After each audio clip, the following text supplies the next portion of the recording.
datang di reportase lingkungan bersama saya Muhammad Hidayat, rekan saya Nisa Dwi Salsabila. Hari ini kita akan membahas sebuah isu yang sangat penting, yaitu krisis air antara kebutuhan dan kelangkaan. Air merupakan kebutuhan dasar bagi kehidupan. Namun ironisnya, di banyak daerah di Indonesia, air bersih semakin sulit untuk didapatkan. Bagaimana dampak bagi masyarakat dan upaya apa yang harus dilakukan untuk mengatasinya? Simak liputan kami berikut ini.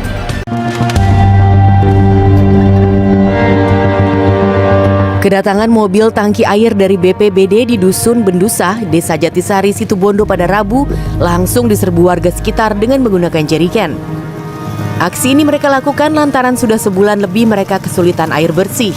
Selamat pagi Bapak, bisa diceritakan bagaimana krisis air di lingkungan ini? Ya, sekarang ini air bersih susah sekali, sumur kami sering kering.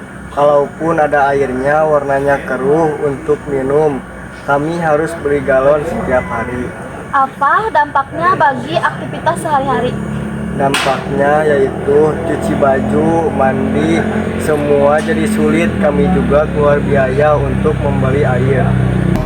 Sementara itu, warga lain yang daerahnya tidak terjangkau tangki memilih menghentikannya di jalan. Ibu-ibu pun rela kepanasan membawa jerigen menunggu tangki air BPBD yang lewat. Di Desa Helet, Kecamatan Kadipaten Majalengka, Jawa Barat, air bersih yang dipasok oleh PMI pada Rabu langsung ramai diserbu warga. Setidaknya 1.000 liter air bersih disalurkan PMI kepada warga setiap hari. Kami juga sudah bersama Ibu Depa, seorang aktivis lingkungan. Menurut Ibu, apa yang menyebabkan krisis air ini semakin parah? Salah satu penyebab utamanya adalah eksploitasi air tanah yang berlebihan, ditambah juga perubahan iklim yang membuat musim kemarau lebih panjang. Selain itu juga kesadaran masyarakat untuk menghemat air juga masih rendah. Lalu, apa yang bisa kita lakukan untuk mengatasi masalah ini?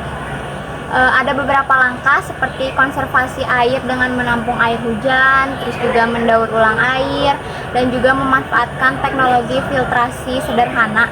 Pemerintah juga perlu mengelola sumber daya air dengan bijak. Kenapa kita sering mengalami krisis air?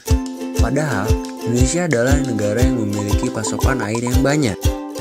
Indonesia memiliki 6% persediaan air dunia atau 21% dari persediaan air di Asia Pasifik. Lalu apa yang menyebabkan Indonesia sering mengalami krisis air? Pertama adalah kawasan hutan yang selama ini menjadi daerah resapan air telah rusak karena pembuangan liar. Yang kedua adalah pencemaran air. Sumber pencemaran air yang sangat besar berasal dari manusia dengan jumlah 2 miliar ton sampah per hari. Padahal sebagian besar sungai itu merupakan sumber air bagi masyarakat untuk keperluan mandi, mencuci,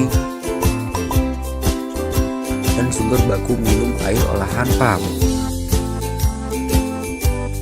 Sungai-sungai yang mengalir di Pulau Jawa cenderung lebih tercemar oleh bakteri E. coli, menyebabkan penyakit diare pada manusia. Maka pada musim tertentu banyak sekali orang terkena penyakit diare. Pada musim hujan, sumber air menjadi kotor karena banyaknya material tanah yang terbawa arus air. Di Provinsi DKI Jakarta membutuhkan baku air 21.000 liter per detik untuk 10 juta penduduk. Sementara saat ini ketersediaan air baku hanya 17 ribuan liter per detik. Lalu apa yang bisa kita lakukan? Yang pertama, mulailah rawat sumber mata air kita.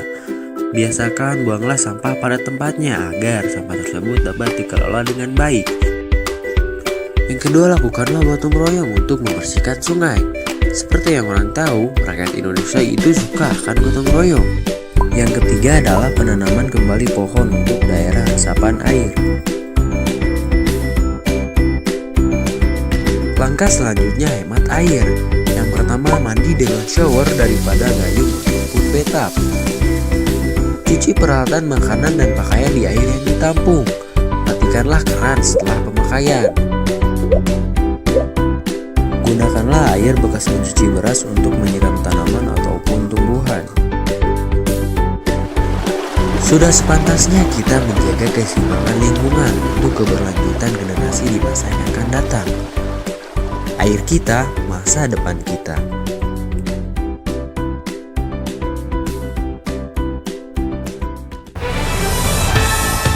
Pemirsa, itulah liputan kami tentang krisis air.